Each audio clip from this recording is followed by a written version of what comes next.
evolutivamente divergentes, ¿no? O sea, estás intentando ver si tienen una evolución divergente, pues, dos metapoblaciones, ¿no?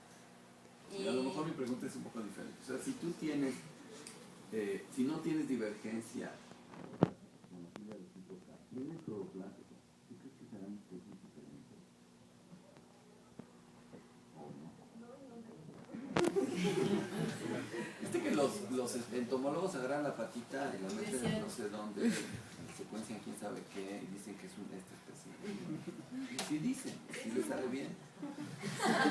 En plantas es más complicado. Eso, entonces es un poquito más complicado. Pero entonces, olvídate que ya hiciste ese trabajo. ¿Qué harías adicional porque parece que el problema de la sistemática del grupo está muy difícil, ¿no? ¿Qué harías para distinguir nada más entre estas dos especies? Entre avios finca y avios religiosa. Pues haría dos cosas. Por un lado, hay unos métodos que utilizan la filogenia de los genes, pero en lugar de buscar monofilia, lo que hacen es hacer un análisis de coalescencia para buscar una historia demográfica una historia evolutiva, que es tomando dos modelos, por ejemplo, ¿no? Que son una especie o que son dos especies distintas, y ver cuál explica mejor los datos actuales. Y otro sería lo que le decía Erika de la secuenciación del escaneo genómico, porque además eso te permite encontrar regiones en los genomas que sean específicos para las especies, o sea, que sean islas o continentes de especiación. Pero sigues reduccionista. Sí. O sea, ¿qué otros enfoques podrías usar que no fueran reduccionistas para ver si son diferentes? Que no fueran reduccionistas, o sea, que te den una visión más grande, más macro, pues ecológicos, ¿no? O sea, podríamos hacer análisis de genómica del paisaje o de nichos ecológicos para empezar a entender cuál es la variación adaptativa divergente. Y morfología, ¿no? Sí, morfología también. Bueno, o sea, que a lo mejor un análisis un poquito más completo, que a lo mejor no tan difícil de hacer, podría distinguirlas, ¿no? Pero la otra cosa que me preocupa muchísimo es el clado 3. Ese es un problema taxonómico muy serio. ¿Tú a qué crees que se deba? Pues sí, a la divergencia muy reciente, ya que se han tenido mucho entre flujo génico y polimorfismos ancestrales compartidos, ¿no? O sea, que no han terminado de... ¿Y no tendrá que ver con que los taxónomos de estos son muy splitters? Sí, también puede ser. O sea, como que... Sí, dicen, esta cosita, ella es una... Y que hay demasiados a lo mejor. Pero es medio raro, ¿no? O sea, porque por un lado hay taxónomos que hacen eso, o sea, que cualquier cosita... Y por otro lado, Farjón, por ejemplo, no quería reconocer a Aries Pinky, que sí es bastante divergente de guatemalensis o de religiosa, ¿no? O sea, como que... Por eso te digo que depende de con quién hables, te dice cuántas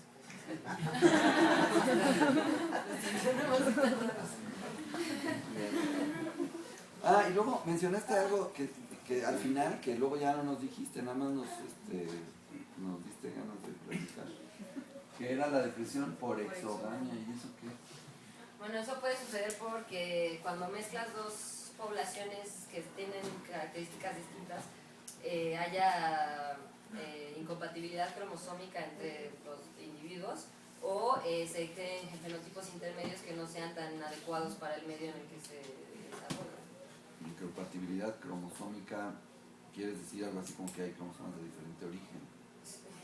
Incompatibilidad génica, ¿has oído ese concepto? Sí. También podrías generar eso.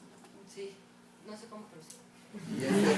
Y esa incompatibilidad génica es la base del aislamiento reproductivo, ¿no? Exacto. O sea que, en realidad, con la hibridación y con la especiación. Y ya la última, en realidad no, es algo que recientemente me ha preocupado, que es esto de, pues nos preocupan las glaciaciones, las conocemos, les pedimos datos a los, ¿no? Y nos dan más o menos información, pero luego resulta que además en esta zona hay muchísima actividad volcánica. Y tú en algún momento de histeria usaste la actividad como para que te echaban todas las información, ¿no? El año pasado que les presenté justo era, bueno, y aquí hubo actividad volcánica y luego se perdió y luego renació. Pero la verdad es que no hemos podido avanzar, ¿no? O sea, no hemos podido como que cuantificar esas dos cosas y ver cuál ha sido más importante, ¿no? Yo creo que eso tiene que ver también con clavarse más en una zona en particular, ¿no? O sea, aquí estamos viendo toda la faja y la estamos tomando como toda la faja, ¿no? Pero si tú te vas a transitar, bueno, pues tiene una historia volcánica o sea, que puedes hacer una tesis entera de eso, ¿no? Nada más, de poder ver cómo ha sido, en qué momento, cómo coincidió eso con los ciclos glaciales o no, o sea, y es muy reciente además la faja, entonces obviamente ahí, o sea, la cantidad de divergencia reciente que ha dado la creación de la faja en diferentes áreas, porque además está dividida en 3 áreas. ¿Y el tipo de divergencia ese lo sacaron ellos en su artículo? ¿De las especies? ¿Cuál tipo de divergencia? El tiempo. O sea, el tiempo que divirtieron estas... Sí, bueno, dieron un estimado que pudo haber sido dependiendo de la calibración y de... Pero entre especies no. O sea, entre especies mexicanas no. Entre los aves, entre el género... O sea, es mucho más aves, reciente que 1 millón de años. No, que 20 millones de años. Como por ahí 5, pero una hoja. No, lo digo porque la faja sí empezó como hace 19, 20 millones. O sea, de hecho yo creo que la divergencia... Juli is on fire. Juli is on fire. Fue cuando se empezó a formar la faja en el centro y luego después millones de años por todos los... Coincide un poco con la formación de la faja. Pues gracias y felicidades. Pues le damos la palabra a Juan Pablo.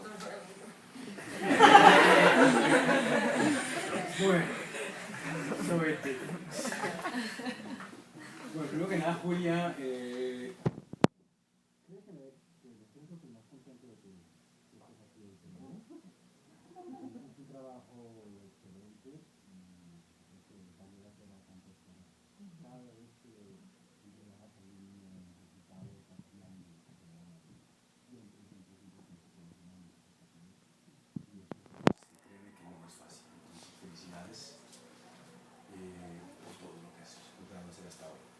bien, sin embargo, hoy me toca hacer de malo para variar, entonces vamos con unas cuantas preguntas, ¿no? A ver, al comienzo cuando estabas tú poniéndole cabeza y cola manuscrito, te concentraste un poco en las diferencias probables que podrían existir entre las especies con distribución amplia y con distribución restringida. Y no cambió nada. ¿Por qué crees tú que pasó? ¿Qué tienen de especial estas especies para que se porten mal cuando las comparas, digamos, con las que se portan bien, que son las del norte? Bueno, tienen ambientes muy heterogéneos, mucho más heterogéneos que en el norte, o sea, eso hace que la diversidad genética sea normalmente mayor en el heterogéneos. ¿Por qué? Pues porque les permite mayor adaptación a diferentes ambientes. Sí, pero a ver, si yo tengo ambientes muy distintos, muy contrastantes, muy fuertes, pues aquí me voy a aplicar para una cosa, aquí me voy a aplicar para otra y ya no va a haber tener poca variación entre cada uno. Es que me estás preguntando qué es la diferencia entre México y Norteamérica, ¿verdad? Yo te iba a decir cuál es la diferencia, o sea, qué tienen las coníferas. Bueno, empecemos por ahí y luego vamos a ver. Bueno, las coníferas tienen características de historia de vida principales que son largos tiempos generacionales, entonces toma tiempo perder variación. Sí. Tienen flujo génico alto por la dispersión por viento, tienen unos genomas muy grandes, que también hace que haya más mutación, bueno, que haya más polimorfismos posibles. Bueno, tienen además un problema, bueno, no voy a decir. Y en México, no sé, o sea, a lo mejor el flujo génico es, no, pero es que es raro porque tienen mucha diversidad genética dentro y mucha diferenciación genética entre poblaciones. Bueno, ¿qué diablos pasa en este país que se conserva tanta diversidad genética entonces? Pues yo creo que uno es esa cantidad de ambientes heterogéneos. Y la otra es esta historia de expansiones y contracciones, o sea que ha habido muchas veces en las que se han conectado y en las que se han... claro, y en Norteamérica, cuando ha habido ciclos glaciales, pues las especies prácticamente se mueren, ¿no? Queda el rango más pequeño de acá, ¿no? Y en México no, en México como es más heterogéneo el asunto y no es tan extremo el clima, el cambio climático, más bien tienen estas migraciones altitudinales y latitudinales, pero no desaparece la mayor parte. O sea, los cuellos de botella no son tan extremos como en el Norteamérica. caso nunca te oiga decir eso. Ok. Bueno, después volvemos sobre eso. A ver,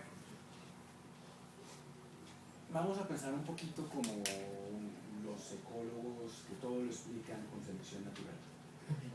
Vamos a dejar de ser genetistas poblacionales, que todo lo explicamos por derivación.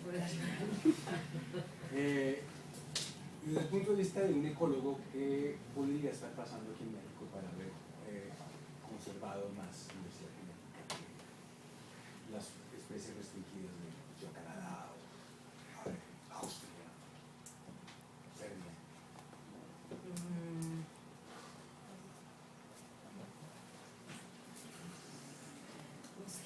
Como, o sea, bueno, desde el punto ecológico, supongo que hay mayores condiciones ambientales que permiten que las especies proliferen más. No.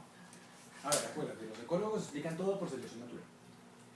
Okay. Listo, entonces ahora qué diablos tenía que estar pasando aquí para que se conservara Hay más. mucha selección natural.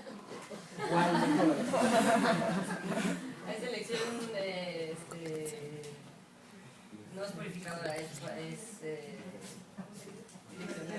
balanceadora. Balanceadora, gracias. Casi toca sacar el sacacorchos, pero lo logramos. Bien, ok, vamos a regresar un poquito a lo que te preguntaba Daniel de pues, los tamaños efectivos y esas cosas. Y tú le echaste la culpa a la tasa mutacional, que pues, sí fue una cosa ahí como a tiraste un dardo y en donde pegara, pues esa fue la tasa mutacional que escogiste. ¿Qué habría que hacer para tener una tasa mutacional como más centrada en el mundo real? Bueno, si es que existe un mundo real. Bueno, si no hiciéramos análisis, primero yo vería mis microsatélites y diría, bueno, este tiene probabilidad, este sinucleótido tiene probabilidad de mutar más que uno de tetranucleótido. Este que tienes imperfecto podría mutar menos que o sea, haría primero ese balance, ¿no? Espera, te paro de una vez, que me estás esquivando un poquito la pregunta. Supongamos que yo te doy $500,000. Ok, entonces haría una estimación directa de la tasa de mutación. ¿Cómo? Pues tienes que agarrar a los padres y luego a la progenie y ver cuántas mutaciones hay desde los padres a la progenie. Bueno, ahí estarías midiendo el crecimiento del pasto por en los próximos 5 minutos, ya no vas a ver nada. Entonces más bien con frecuencias de No, tendrás que escoger algo un poquito más exacto con la regla, que sería eso. un mapeo genómico. Especies hermanas. Especies de humanos. Y ahí tenemos con las especies hermanas. Pero especies hermanas, o sea, No sé, de pronto estoy equivocado, estoy diciendo cualquier idea que tienes que o sea, las especies, pero el problema es que tú tienes que ver cómo de generación a generación cambia, no entre especies hermanas. ¿O se puede ver entre especies hermanas? No sé, tú dime. No sé, pero ¿cómo se estiman las tasas de mutación? Bueno. O sea, sé que puede hacerse esa estimación directa o que puede hacerse una estimación mucho más chafa que ni siquiera con una regla a partir de los cambios en las frecuencias alómicas. Bueno, volvemos sobre eso en algún momento. Vale, Daniel también mencionó lo del volcanismo, ¿no? Que no hemos podido separar el efecto del popo que explota y las razas con todo el mundo, que luego las poblaciones colonizan eso, del efecto de las épocas glaciares que hacen que las poblaciones bajen. Disminuyen los tamaños, pero no aniquilan necesariamente todo el mundo, como sería drástica una explosión de un volcán. ¿Qué se te ocurre a ti? Ya con un poquito más de pistas como las que te acabo de dar, para ver eso. O sea, ¿qué efectos tendría un volcán que tú podrías ver con genes que no tiene una glaciación? Pues yo creo que una adaptación más fuerte a esos cambios tan bruscos en los volcanismos, ¿no? Sí, bueno, los árboles tienen como 30,000 genes. No, bueno, entonces haces otra vez un escaneo que otra vez tengo mucho dinero. No, siempre. Eso debe ser separa bien. Haces un escaneo genómico con SNPs y entonces empiezas a notar cuáles son los outliers. O sea, Time out. Tienes 30.000 genes. Yo te sugeriría como examinador externo, que no lo soy, que no hicieras un escaneo de los 30.000 genes. Bueno. Que hicieras unos cuantos. ¿Cuáles buscarías? ¿Por dónde te irías? ¿Qué tipo de adaptaciones te generaría la erupción de un volcán? Fisiológicas, ¿no? Dale. ¿Dónde está eso? O sea, ¿dónde en el genoma encuentro, separo eso? A ver, espera, no piensas en el genoma, piensa en el volcán. ¿Qué hace un volcán? Aparte de... Explota. Sí. Salen en esas cosas que no son volcán. O sea, salen cosas del volcán y luego entonces las especies tienen que sobrevivir a ese, a la lava y a... ¿Qué sale de un volcán? Lava. ¿Qué más? Gases. ¿Qué hay en esos gases? Azufre, Óxido sí, nitroso, la lava y cobre, hierro, vanadio, metales pesados, de esas cosas que uno dice, esto es como un disco de suffocation, esto es pesado, duro, difícil. ¿Sí? Bueno, entonces ahora te pregunto, ¿qué tiene que hacer una planta para adaptarse a eso? Pues evitar meter esos gases al sistema. Sí, adaptarse a que esos gases estén en el ambiente y no le intoxiquen, ¿no? Probablemente sí entran al sistema. Los asuntos que, bueno, digamos que... No forman parte del metabolismo, ¿no? No los metabolizan. A ver. Creo que te logré confundir. Perdón. A ver, explotó el volcán, arrasó con todo el mundo y quedó una especie de, qué sé yo, Mordor ahí.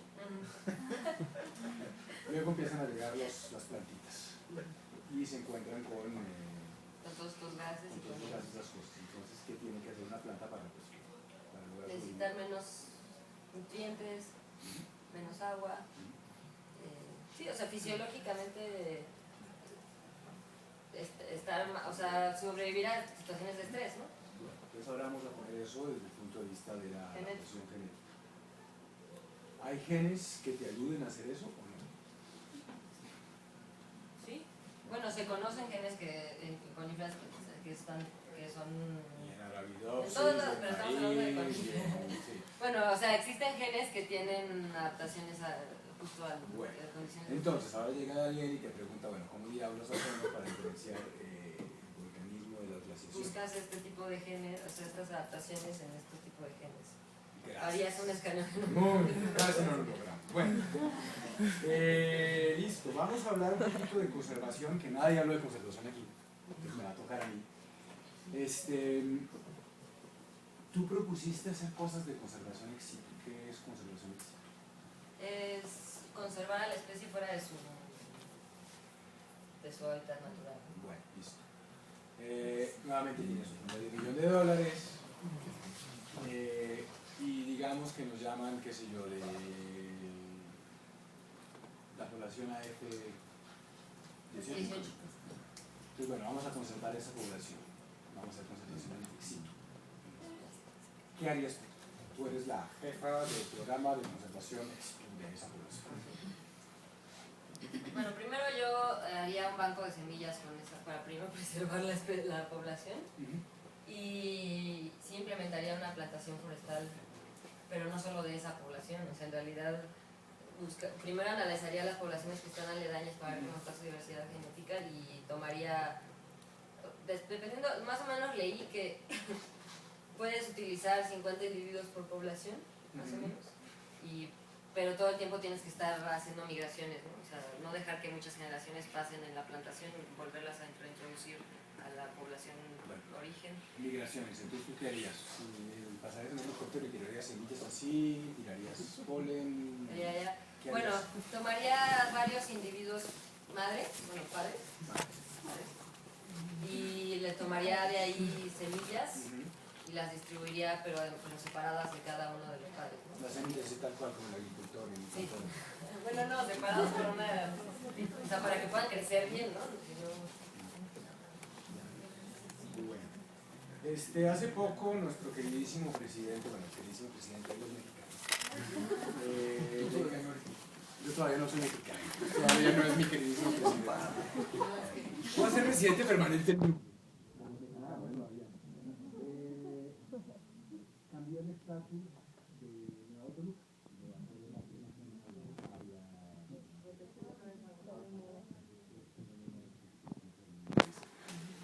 Y en Nueva Toluca ya había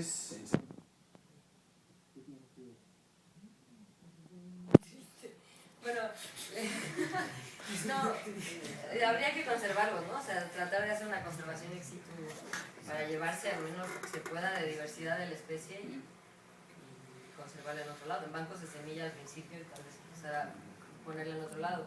Sin embargo, leí un artículo que me dejó fría. Digo que siempre las proyecciones climáticas son medio catastróficas, ¿no? Pero este artículo dice que uno de los posibles lugares donde aves religiosa puede habitar eventualmente es en el Nevado de Toluca, porque es muy alto. Entonces, como va a subir la temperatura, probablemente sea de los pocos lugares que le queden para seguir sobreviviendo. Entonces, eso es fuerte.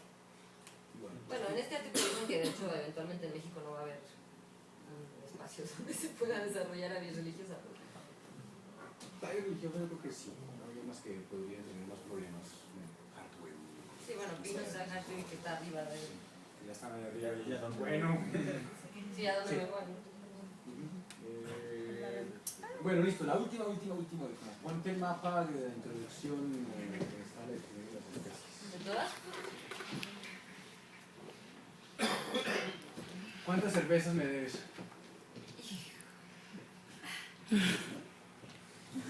Dos. Listo.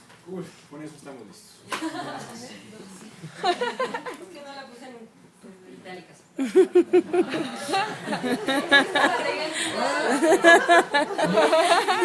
No sabes lo contento que estoy.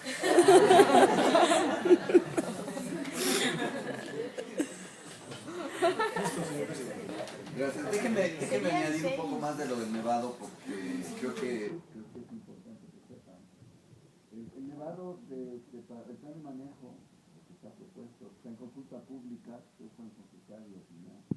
Está separado en la parte de vegetación, digamos, carpina, que no es arbórea. Esa es la parte que no se puede pasar. Toda la parte arbórea se puede pasar. Entonces, lo que estamos tratando precisamente es de que esa parte arbórea, parte de esa parte arbórea se conserve. Yo ahorita le preguntaba ahorita que qué especie era, si es religiosa, y de ahí hay datos en México. Sería muy importante que tuviéramos esa información. Y además, como esos se van a mover, se van a mover hacia arriba, de alguna manera, pues esa diversidad puede ser importante. Entonces, creo que sería bueno que, bueno, Juan Pablo conoce la iniciativa que hemos hecho. La Comisión Nacional de las Protegidas nos invitó a formar un grupo. Y bueno, si a alguno de ustedes les interesa, puede hablar con Juan Pablo conmigo. Ahorita también firmó, pero también puede firmar. Y entonces ayudarnos en ese proceso. Lo que queremos en realidad es que en vez de que se regrese a Parque Nacional, que parece que es lo políticamente, bueno, yo no sé, tocar el plan de manejo, que es lo que en realidad protegería la diversidad. Pero bueno, no sé si alguien tiene algún comentario adicional, una pregunta que quieran molestar. Es que luego hay alumnos que son muy buenos contestando y tú eres una de ellas. Hay otros que se congelan a los 15 minutos y ya no puedes preguntar. No, yo vivo un estrés prolongado por ahí.